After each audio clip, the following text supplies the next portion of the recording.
Hey y'all, what's up? It's AM Trades, and today we are going to be doing a trade recap and market recap for the 18th of April 2024.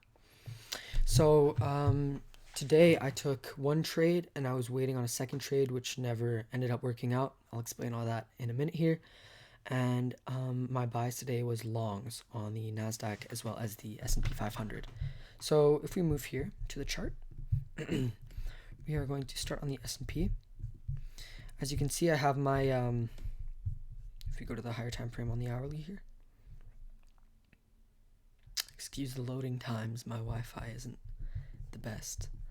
And then, okay, so here we have our midnight, our 6 p.m. open, as well as, remember, this is the opening of the daily candle and the midnight New York time open. So these are our two main areas that we want to see for manipulation, okay? And then we have our consolidation all the way up, then our London session move.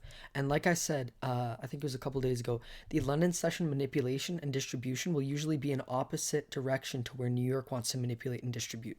So here, if we saw London opened 2 a.m. here, so we manipulated upwards, probably swept something within here on the lower time frame, and then we saw a distribution down and take these lows.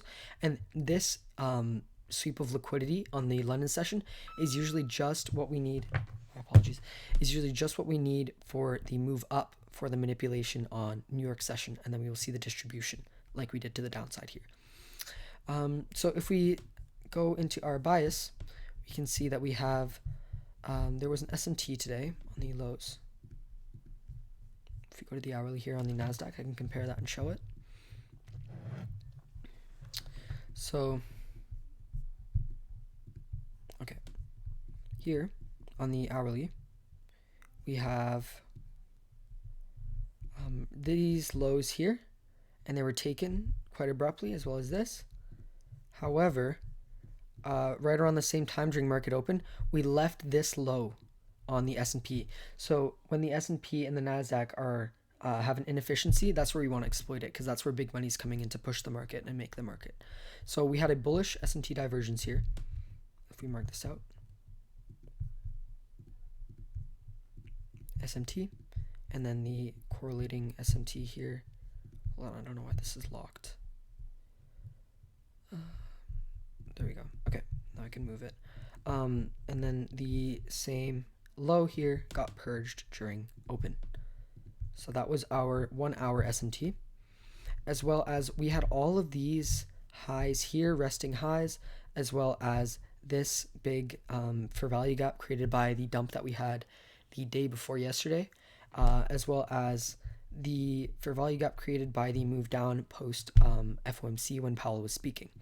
So we had all of this pent up liquidity to the upside, and the way that I like to kind of see my higher time frame draw on liquidity is to have my thesis, as well as these, have my thesis, and then what I'll do is I'll flip the chart, so I'll invert it, just to see if get the complete other side of the point of view. So as you can see, if I was looking for moves to the downside, all of this would definitely be my draw, because this is all very low resistance liquidity. So if we go back to normal here, and now we are going to move down to the 15-minute, as we already have our higher time frame bias done. And so we saw market open here, we manipulate upwards, and actually we're going to go straight to the 5-minute. So we don't need the S&P anymore, as we already have our bias done and our SMT formed. So we manipulate downwards, and I'm waiting, of course, from the 950 towards 1010 macro for an execution. So if we look here, 950 all the way to 1010. And so we saw this was our 10 a.m. Manipulation to the downside. We came into this order block, well, the kind of extreme area of it. But I did not take an entry on the 5-minute or 1-minute here, because we were overall in a downtrend, and I was scared of this 15-minute for value gap here, as while we were filling it, it was getting respected quite nicely, and we were holding there for about a half an hour. And while we were in that half an hour, that was the time that I should have been looking for entries. Okay.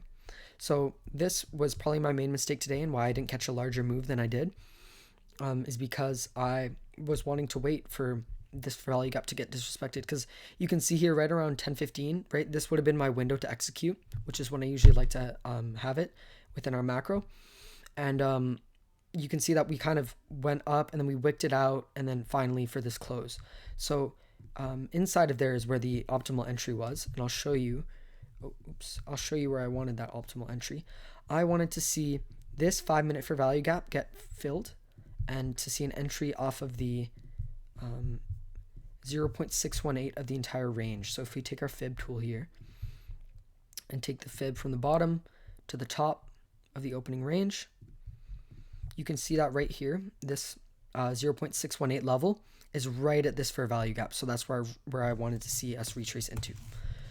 However, we never saw a tap into this fair value gap, and then we made the move up. So that was the first missed entry, and stops would have been below, I believe, no, they would have been on the 1 minute. I would have had stops below